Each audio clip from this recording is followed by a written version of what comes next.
उसे किसी से मिलना बात करना हमेशा एक बोझ से ज्यादा नहीं लगता था। ऐसे ही एक दिन ट्रेन से वह वापस अपने घर देर रात को आ रहा था कि तभी उसको महसूस होता है कि उसकी ट्रेन आज काफी जोर से हिल रही थी, पर अपनी जिंदगी से इतना बोर होने के कारण वह ज्यादा ध्यान न देते हुए वह अपनी कहानियों में फिर मगन हो गया। कुछ देर बाद उसकी ट्रेन का इंजन किसी चीज से टकरा गया और ट्रेन जैसे ही किसी चीज से टकराई वैसे ही इंजन फट गया और पीछे के डब्बे पटरियों से उतरने लगे। रात का समय होने के कारण उस ट्रेन में काफी कम लोग थे और करम उनमें से एक था।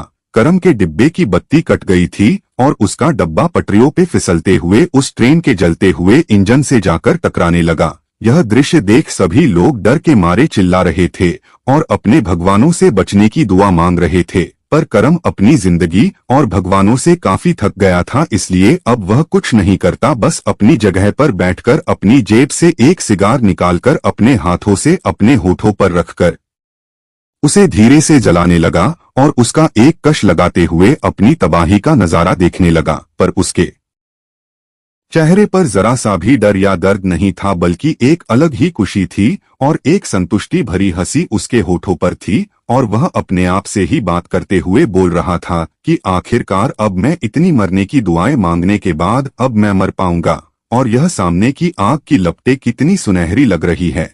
वह यह सब सोच ही रहा था कि तभी उसकी रेल का डब्बा उसके इंजन के साथ जाकर टकरा गया और पूरा डब्बा कांक में बदल गया।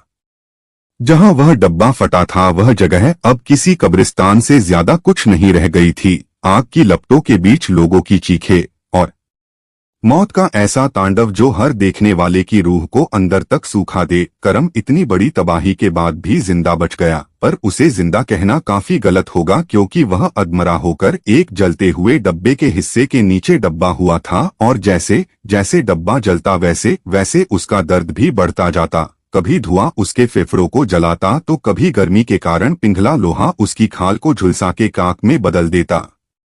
यह देखकर वह समझ गया कि इस दुनिया का भगवान उसे चैन से मरने भी नहीं देगा। उसकी यह हालत पूरे सुबह के 4 बजे तक चली। आधे लोग तो हादसे के समय शांति से मर गए थे और कुछ उस हादसे की आग के कारण, पर जिसने मरते समय सबसे ज्यादा दर्द बर्दाश्त किया वह सिर्फ करम था। करम का तड़पना सुबह तक खत्म नहीं हुआ था, पर उसने सुबह होते ही देखा कि उसकी ट्रेन जिससे टकराई थी वह कोई चीज नहीं थी बल्कि एक बड़ा सा शैतान था जो वहां बैठा हुआ था।